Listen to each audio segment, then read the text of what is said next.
نوروز تیویج عالی یوت ساعتی و حتی بیدن کردن عالی هود پرته لیل باکوری کردستانی ل ترکیه 24 تلویزیون رادیو روزنامه هاتن بیدن کردن هون لباشوری کردستانی چاد بینن چاد نرخینن توکل روزنامه گره که چاد نرخینی بدلنیای دژی ام بریاری او کمپانیای فرانسین که نوروز تیوی امر راگرد و اما یچک یعنی لزنجیره دجاتی کردن و سرکرد کردنی کانال کردی کان لأوروبا بتایبتی زگل ترکیه هر لمت تیوی و حتی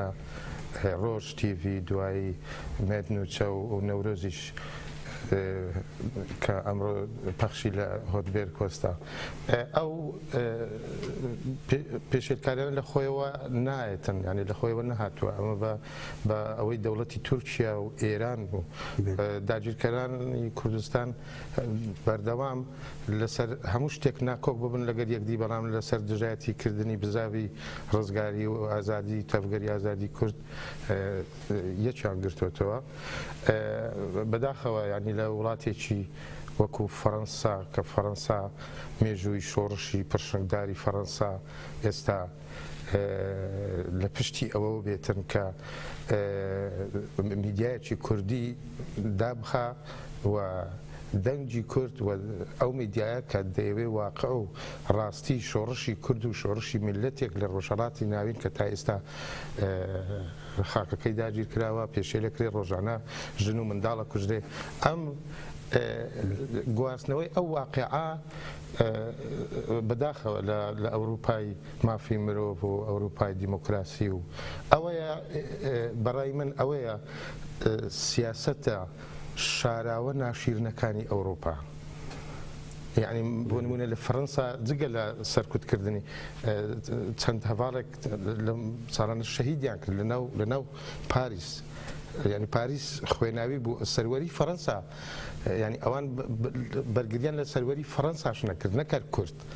يعني ئەمە لە چوارچێوەی دێکە سیاسەتی وەک گوتم شاراوە و ناشرینی ئەوروپا ئەوەیە تەنیا بۆ بەرژەوەندی خۆیان لایەنی مرۆیی لایەنی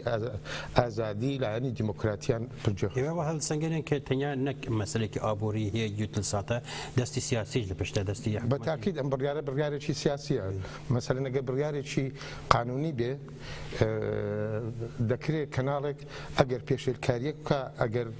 بوختانێک بڵاو کاتەوە ئەگەر تشتێکی ناڕاست و دروست بڵاو کاتەوە دەکرێت یاسا غەرامە بکرێ عقوبە بدرێ بەڵام یەکسەر داخستن ئەمە سزانیە ئەمە سەرکوتکردنە سەرکوتکردنێکی سیاسیشە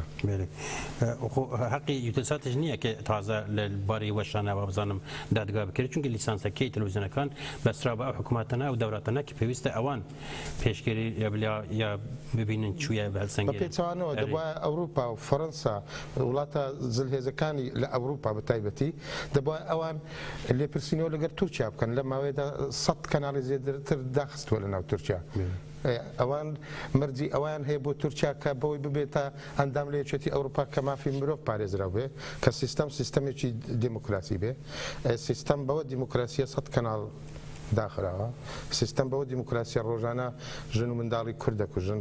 سیستەم بەوە دیموکراسیە پەرلەمانتاری کورد بە دەنگی خەڵک چۆتە پەرلەمانتار پێشێلکاری بەرامبەرەکرێ هەوڵ باشە ئەمێ بەردەوام بکەن